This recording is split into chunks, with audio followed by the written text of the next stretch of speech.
الحمد لله رب العالمين والصلاة والسلام على سيد المرسلين وخاتم النبيين سيدنا وحبيبنا محمد وعلى آله و صحبه اجمعین. یکی از خطاهای رایجی که خیلی زیاد هست و اینکه در بین مردم وجود داره، از جمله خطاهای آداب اجتماعی هست و اون وقتی کسی فوت میکنه میگن که هرچه عمر اونا بوده بقای عمر شما باشه، بقای عمر شما باشه، یا بعضی میگن البقیه فی حیاتک، به عربی میگن.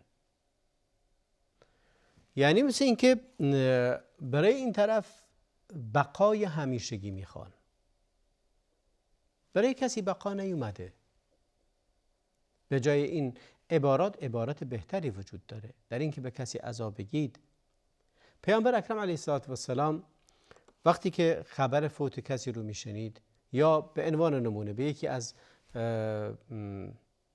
یکی از زنان پیامبر، به یکی از زنانی که همسرشون فوت کرده بود، گفت که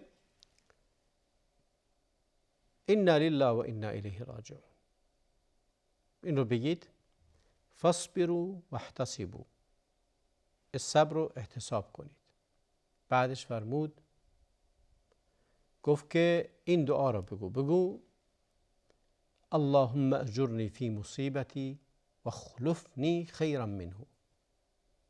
بگو که خدایا در این مصیبتی که به من دادی اجر بهم بده و بهتر از اون رو بهم بده.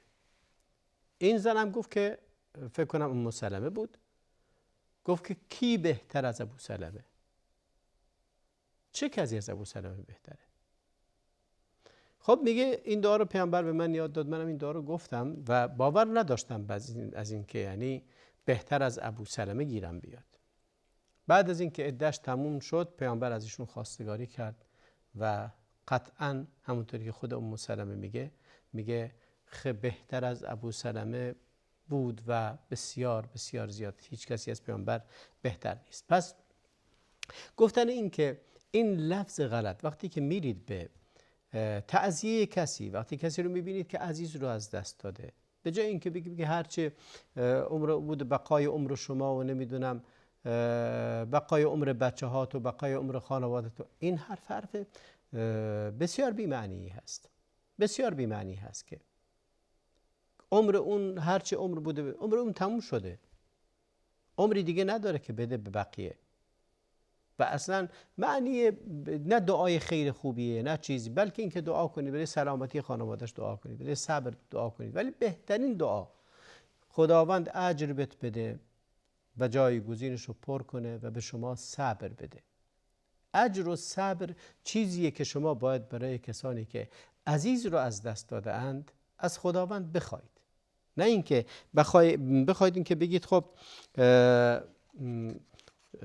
بقیه حیات اون کسی که فوت کرده، یعنی بقیه نداره، اگه بقیه داشت فوت نمی کرد. میگن هرچی بقای عمر او بود، یعنی اگه عمر، یعنی باقی عمرش کجاست؟ ایشون فوت کرده. یعنی چی؟ یعنی تاریخ عمرش تموم شده، اجلش رسیده. وقتی اجلم اومد یک لحظه بهش اضافه نمیشه، دیگه نداره که به دیگری بده. و اگرم داشته باشه، این دعا چه حالا اگر به فرض محال هست، چون وقتی که خداوند میفرماید فاذا جاء اجلهم لا یستأخرون ساعة ولا یستقدمون، وقتی اجلشون اومد یک ساعت جلو عقب نمیشه، همون لحظه ای که اجل رسید، عمر تموم شد، تموم شده دیگه. و نباید اینکه انسان فکر کنه که بعد از اون اجل دیگه یا عمر دیگه وجود داره و میشه یعنی چیزی به عمرش اضافه میشه. نه، چیزی به عمر کسی اضافه نمیشه، بلکه درست این هست که ما در چنین مواردی بگیم اونی که در حدیث پیامبر اومده فرمود ان لله ما اخذ وله ما اعطى وكل شيء عنده باجل مسمى فلتصبر ولتحتسب. میگه این عربیش این رو میگه لله ما اخذ وله ما اعطى، یعنی این به دست خداوند است، کسی رو بخواد میگیره، کسی رو بخواد میده. یعنی چی؟ یعنی عمر یکی رو میده به دیگری عمر میده. یعنی چی؟ یعنی کسی رو از دنیا میبره، یکی رو متولد میشه. امروز انسانی عمرش تموم شده، خداوند اون رو میگیره از ما، فردای فرزندی به ما میده، فردا کسی دیگه جایگزین اون خواهد شد. هر کدوم از ماها فرمود چی؟ و کل شیء عنده باجل مسمى. هر چیزی نزد خداوند داره یه اجل مشخص هست، یه عمر مشخصی داره. عمرش که تموم شد دیگه تمومه. پس ما چیکار کنیم؟ فرمود فلتصبر و تحتسب. تو صبر کن و برای اجر بخواه. تحتسب یعنی حساب اجر بکن. صبر کن و منتظر اجر باش و از خداوند به خاطر این بلایی که بر تو رسیده و تو صابری به خاطر این بلا، از خداوند اجر بخواه. این سنت نبوی و این تربیتی است که به ما داده شده و حق نداریم چیزی غیر از این رو بگیم، یا همین اجر و صبر بخوایم، یا اینکه احسن الله عزاءکم و اعظم الله اجرکم و احسن الله عزاءکم و غفر لمیتکم. این دعای خیر هست. خدا به شما اجر بده، اجر شما را عظیم کنه، عزایی که درش هستید عزای نیکی باشه، یعنی اینکه شما به درستی رفتار بکنید و به سختی براتون نگذره، آسون بشه بر شما. و حتی برای مرده چطوری دعا میکنید؟ برای اون مرده همین دعا رو بکنید. بگید که وقتی که دعا میکنید، یکی از دعاهای مهمی که میکنید این هست که اللهم اغفر له وارحمه وعافه واعف عنه واکرم نزله ووسع مدخله واخلفه دارا خیرا من داره و اهلا خیرا من اهله. درست نیست انسان چیزی دیگری بگه. یعنی چی این دعا؟ این دعا این است که خدای اون رو ببخش، بهش رحم کن، بهش عافیت بده. عافیت یعنی عفوش کن و از گناهانش رو ببخش. و همچنین موضوع دیگری که براش مطرح میکنید این هست که از خداوند بخواید که قبرش رو درش گشایش بشه، تبدیل بشه به باغی از باغهای بهشت. و اخلفه دارا خیرا من داره. این دعا خیلی مهمه. میگه خونه‌ای بهتر از خونه دنیاش بهش بده و اهل و خانواده‌ای بهتر از اهل و خانواده دنیاش بهش بده. این چیزیه که شاید مردم ما از اون اجتناب میکنن. یعنی چی این دعا رو میکنی؟ وقتی که طرف میری پیش دعا میکنی، میگی خداوند بهتر از اون بهت بده. اگه بچهش فوت کرده بهش بگی خدا بهتر از اون بهت بده، فکر میکنه که دعای بدی کردی، برای چرا اینو میگی؟ وقتی که به طرف شوهرش فوت کرده یا همسرش فوت کرده بهش میگی بهتر از اون رو بهت بده، میگه مگه اون بد بود؟ بهتر از اون دیگه وجود نداره، اون بهترین بود. نه، ما حق نداریم این حرفو بزنیم. قطعاً همیشه بهترهایی وجود داره، بهتر به حال ما، بهتر به وضعیت ما. و برای میت هم همین دعا رو میکنی. برای اونم دعا میکنی که حتی خودتون اگه کسیتون فوت کرده براش دعا کنید که خانواده‌ای بهتر از این خانواده دنیاش بهش بده، همسر بهتری بهش بده، خانواده بهتری بهش بده. و همچنین حالا اهل که میگیم مهم اینه کسانی که باش مأنوس هستن یا چیزایی که بهش مشغوله. وقتی که قبرش تبدیل بشه به باغی از باغهای بهشت، همنشین اون ملائکه کرامی باشند، این خیلی بهتر از اونیه که در دنیا داره. و مهم این نیست که شما فکر کنید حتما تو قبرش حتما زن و بچه و اینجور مسائل مطرحه. نه، اینی که در تا قبر هست خداوند اون رو از اون وحشت و تنهایی که وجود داره در بیارد. وحشت قبر، وحشت یعنی در عربی کلمه وحشت یعنی تنهایی. تنهایی قبر رو برش آسون کنه و مؤنس هایی براش درست کنه، براش بفرسته، از ملائکه، از هر چی. و با قبرش هم تبدیل به باغی از باغهای بهشت بشه. این آدابی که اسلام به ما یاد میده در حتی تعزیه همه باید این گونه باشند. نه اینکه عناد کنیم نه بهتر از اون دیگه وجود نداشته، بهتر از ما دیگه وجود نداره. نه، بهتر از ما برای اون وجود داره، بهتر از ایشون هم برای ما خداوند میتونه فراهم کنه. ولی به این معنی نیست که ما اگر پدر و مادرمون رو چیز کردیم دیگه ما نباید فراموش کنیم، باید براش دعا کنیم، باید براش همه خیرات رو انجام بدیم. ولی از خطاهایی که وجود داره اینه که به کسی میگی البقیه فی حیاتک، هرچه بقای عمر بود عمر بچهای تو باشه، عمر خودت باشه، عمر فلان باشه. نه، بقایی برای اون وجود نداشت، عمر ایشون تموم شده بود. الان خداوند این عمر رو که شما دارید محدود هست و باید مواظب خودتون باشید.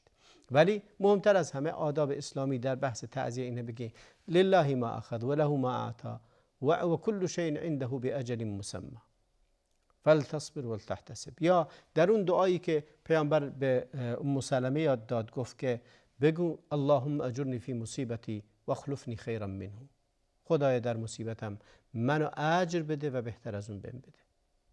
این نه تنها در مورد مردگان بگید، حتی در مورد هر مصیبت دیگری هم میتونید این رو به کار ببرید، این دعا رو. و این دعا رو بکنید شمایی که از همسرتون جدا شدید. طلاق یک مصیبته، بگو خدای اجر بهم بده و بهتر از اونو بهم بده. و مرد هم همچنین، و همه کسانی که محبوبی رو از دست میدن این دعاها رو بکنند که قطعا نتایج رو خواهند گرفت. و مهمترین نقطه این هست که ما در تعزیه گفتنمون آدابی رو بگیم، الفاظی رو بگیم که درست باشه. بعضی از الفاظی که به کار میبرن میگن آخرین غمت باشه. ببینید نمیتونه آخرین غم انسان، دنیای رنجه، دنیای غمه. ولی مهم این هست که وقتی که به کسی میگه آخرین غمت باشه، مقصود چیه؟ درست لفظی است که دارید آرزو میکنید که غم، یعنی عزیزی رو از دست نده، این لفظ رو دارید میگید. ولی اگه این آخرین باشه، در نهایت عزیزانی داره، این عزیزان عمر جاودان ندارند، عمر نوح هم ندارند. اگه قرار باشه این آخرین باشه، باید خودش قبل از بقیه بمیره. یعنی در واقع داری آرزوی مرگ براش میکنی، میگی خودت قبل از همه عزیزانت فوت کنی تا آخرین غم بشه دیگه، و الا آخرین نمیشه. و کلا این معنی گرچه طرف داری بهش میگی غم نداشته باشی، بهتر از این همون ادب اسلامی هست که بگی خداوند اجر بهت بده، صبر بهت بده و بهترینش رو بهت بده. نه اینکه بگی اگه بگی آخرین غمت باشه، غم نداشته باشی.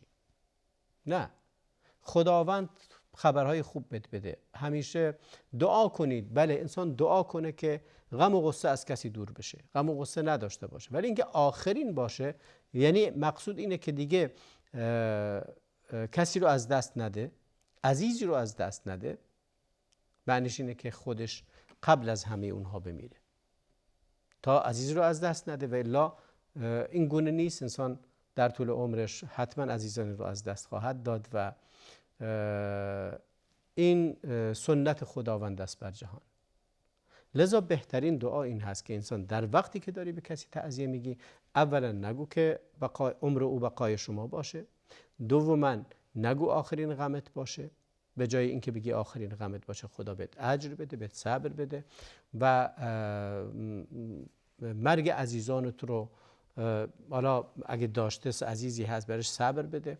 ولی که میگه حالا به کسی میگی مرگ عزیزانت رو نبینی، خیلی خوبه این دعا، ولی اگر به عمقش بری باز هم مشکل داره. و اون همین که در واقع داری براش آرزو میکنی خودش بمیره، مرگ اونا رو نبینه، خودش بمیره. و این خیلی دعای خوبی نیست. بهترین دعا اینه انسان همیشه آمادگی این رو داشته باشه صبر کنه و باید هم بهش یاد بدیم که صبر کنه و طلب اجر کنه. و این که عزیز رو از دست بدیم هم در واقع مدت کوتاهی هست، ما هم به نزد اونها میریم. حالا بعضیا نمیدونم بگم چند سال، خیلی انسان ها هستند و در این دنیا عزیزان رو از دست دادن و بعداً به اونها ملحق شدن. صبر کردن مهمترین نقطه است و اینکه از خداوند اجر و صبر بخوای باعث میشه که بتونی به درستی و به راحتی زندگیت رو ادامه بدی. اما اگر نتونی صبر کنی، نتونی صابر نباشی، بسیار خطرناک است. خداوند در قرآن کریم میفرماید که وقتی که بحث چیز رو میکنه، بحث ابتلای به اینها رو میکنه، میفرماید ولنبلونکم بشیء من الخوف والجوع ونقص من الاموال والانفس والثمرات وبشر الصابرین الذين اذا اصابتهم مصیبه قالوا انا لله و انا الیه راجعون. انسان در هر مصیبتی بگه انا لله و انا الیه راجعون، اللهم اجرنی فی مصیبتی و اخلفنی خیرا منه. و هر کسی هم که داره دعا میکنه همین دعا رو بکنه. یا اگه به کسی هم دارید تعزیه میگید همین رو براش یادآوری کنید و این رو بهش بگید و امیدوارش کنید به رحمت خداوند. و زندگی با فوت عزیزی پایان نمیپذیرد. بسیار سخت است قطعا، ولی زندگی پایان نمیپذیرد. باید انسان بتونه غلبه کنه، چیره بشه بر اون وضعیتی که وجود داره و بتونه خودش رو کنترل کنه و زندگیش رو دوباره سرپا کنه. و الا اگر انسان در مقابل مصیبت ها از پا در بیاد، اون وقتی که خودش که هیچ، بلکه اطرافیانش رو هم تحت تأثیر قرار خواهد داد و اونها رو هم نابود میکنه. اگه کسی شوهر، مردی یا زنی شوهرش رو از دست میده، مردی زنش رو از دست میده، اگه تحت تأثیر این از پا در بیاد، بچه هاش رو از دست خواهد داد، خودش رو نابود خواهد کرد. همه به دنبال بیماری و سختی ولی وقتی که صبر داشته باشه و طلب اجر کنه و منتظر روزی باشه که خداوند همه اونها رو در سایه عرش خودش روز قیامت جمع کنه، در بهشت برین همه اونها رو کنار هم جمع کنه، اون وقتی که به این انتظار و به این امید تلاش کنه، قطعا میتونه صبر کنه و میتونه در دعا کردنش هم میتونه نتایج خوبی رو در واقع داشته باشه. پس یکی از آداب مهم در تعزیه گفتن این هست. موضوع دیگری که باز از جمله خطاهایی که در تعزیه گفتن وجود داره اینه که در واقع خوندن فاتحه برای میت هست. کلمه فاتحه خوندن یکی از خطاهای رایجه، خیلی رایج متاسفانه، و خیلی مردم اون رو انجام میدن در مساجد، در تکایا، در جاهای مختلفی که جمع میشن، در تعزیه هایی که میگیرن و فاتحه میخونن. ببینید خوندن سوره فاتحه ثواب داره، ولی یعنی سوره الحمد رو بخونی، ولی اینکه فکر کنی متعلق به میت، برای میت باید فاتحه بخونی، وقتی که میری تعزیه کسی فاتحه باید براش بخونی، این جزء بدعت ها هست. این بدعته که در مجالس تعزیه، در مجالس عزای دیگران، در جایی که مردم کسی عزیزی رو از دست داره، تبدیل شده به یه عادت، همین که وارد میشن الفاتحه میگن و بقیه شروع میکنن خوندن فاتحه. این در سنت پیامبر نیومده. ما مسلمانیم به پیروی کردن از رسول الله علیه السلام و حق نداریم که این خطا رو انتشار بدیم. باید جلوی این خطا رو گرفت. خوندن فاتحه برای مردگان در مجالسی که برای حالا نشستن جمع شدن که مردم میان بهشون تعزیه میگن، بهش میگن مجالس تعزیه، در این مکان ها خوندنش، برای میت خوندنش شرعاً حرامه، چون بدعته. ولی اینکه خودت بخونی، هر وقتی خواستی بخونی بگی ثوابش برای میت، بعضی از اهل علم گفتن جایزه. ولی اینکه تبدیل میشه به یک عادتی، یک رسمی، یک آدابی که مخصوص مجالس فاتحه خونی هست، شرعاً درست نیست.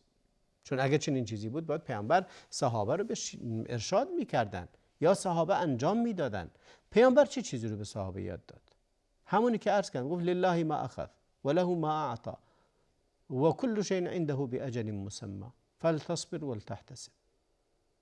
این رو به صحابه یاد دادن.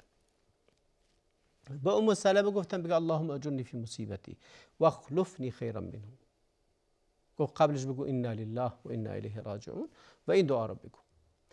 و دیگه نیومده که شما برید اونجا فاتحه بخونید. متاسفانه این رواج و رونق عجیبی پیدا کرده و منتشر شده. جلساتی رو میگیرن تو مسجد میشینن و مرتب هی هر کسی که میاد الفاتحه میگه و بقیه شروع میکنن خوندن، یا کسی که خودش وارد مجلس میشه الفاتحه میگه و شروع میکنه خوندن فاتحه. یه تبدیل شده میگه فاتحه به روح فلانی بخونید.